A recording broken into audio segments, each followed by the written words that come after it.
Muy buenos días, estudiantes del quinto grado. Vamos a continuar con lo que es la historia de la filosofía. En este momento estamos en la filosofía antigua, en el ítem 3 o el C, que sería el periodo de las grandes filosofías sistemáticas. Dentro de ellas vamos a hablar bastante de Platón y Aristóteles. ¿Listo? Entonces, Platón vivió entre los años 427 hasta el año 343 a.C., ¿no? Fue un filósofo idealista de la antigua Grecia, fue discípulo de Sócrates, no fundador del idealismo subjetivo. Él nació en Atenas, no, su verdadero nombre fue Aristócles, sus padres fueron Aristón y Peritione, su madre, ¿no? Y recibió la influencia socrática como la de Pitágoras, Heráclito y de la de Parménides. Platón continúa y perfecciona y supera el pensamiento de su maestro. Enseña en su academia que el diálogo sistemático y metódico, esto es denominado o llamado la dialéctica, nos permite obtener definiciones de los conceptos que muestran la esencia universal de los mismos, es decir, de las ideas. Entonces, de esta manera distingue entre el conocimiento sensible, que es a través de los sentidos, que no muestra solamente la apariencia, y el conocimiento el racional, que nos permite llegar a la realidad profunda de que son las ideas, ¿no? Entonces, las mismas que eran el fundamento de lo que cotidianamente llamábamos real, o sea, lo real de las cosas. Recuerden, cuando hablamos de los sofistas, por ejemplo, Sócrates, que era su maestro, era bastante diestro en la labia. ¿Esto qué quiere decir?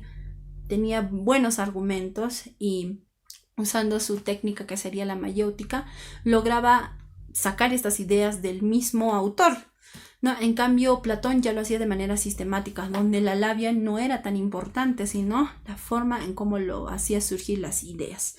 ¿Listo? Entonces, pero las cosas no solamente eran apariencias para él, sino reflejo de las ideas que eran modelos y arquetipos para una validez universal, ¿no? Que solo pueden ser alcanzados por los filósofos mediante la definición rigurosa de los conceptos. A las tesis de Platón, que considera las ideas como el fundamento de la realidad sensible o material, y a su afirmación de que las ideas forman parte del reino especial, se ha llamado idealismo objetivo o simplemente platonismo. ¿Listo?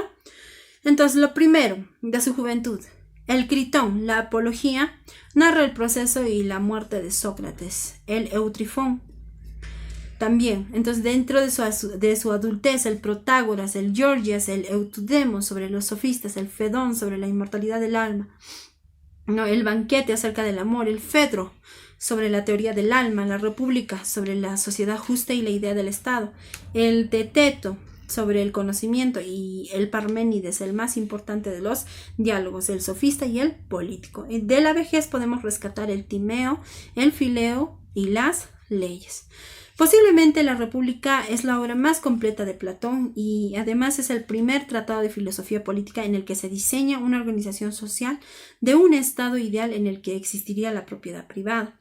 Platón plantea varias ideas dentro de sus teorías. Se manifiesta a través de la existencia de dos mundos, lo cual él lo denominó el sensible y el inteligible. La diferencia que tienen estos dos mundos, tanto del sensible, era que está constituido por las cosas sensibles, es decir, por las cosas que vemos, oímos, tocamos, entre otros. Nada es permanente, nada es eterno. En cuanto al mundo inteligible, está constituido por paradigmas de las cosas. Platón llama a estos paradigmas ideas. Un paradigma muy constante es el no tengo tiempo, pero en realidad el tiempo existe. Solamente hay que organizarlo. ¿Listo? Entonces, pasamos al siguiente, que sería Aristóteles. Aristóteles vivió entre los años 384 a 322 a.C. Entonces, nació en Estagira, Macedonia, y estudió en la Academia de Platón. Fue maestro de Alejandro Magno. Funda la Academia del Liceo.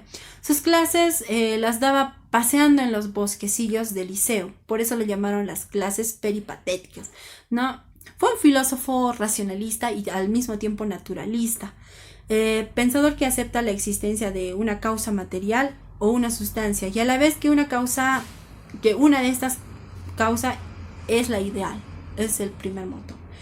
Entonces, es considerado el más sabio, ¿no?, del mundo antiguo. El primero en hacer una clasificación de las ciencias, es padre de la lógica, la psicología y la metafísica.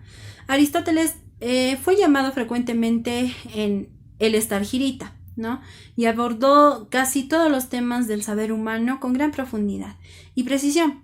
Escribe dos tipos de libros. Está los exotéricos dirigidos al gran público y los esotéricos destinados a los iniciados en el liceo. Dentro de ellos de la escuela hermética de los Brill, los antónimos y los caballeros de la mesa redonda, ¿no?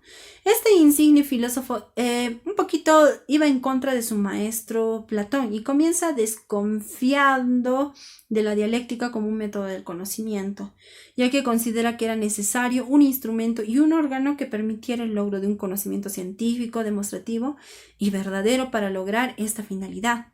Es por ello que inventa el método de la lógica, o también llamado el método deductivo, cuyo sentido fundamental era garantizar el acceso al conocimiento de la realidad. Entonces, para el realismo aristotélico, no hay un mundo de ideas trascendentales al mundo de las cosas, solo hay este único mundo en el cual nos movemos y el verdadero ser es lo que tenemos que encontrar dentro de este mundo, o sea, un poquito más centrado, ¿no? El mundo que nosotros tenemos es el mundo real y ahí debe formarse el verdadero conocimiento.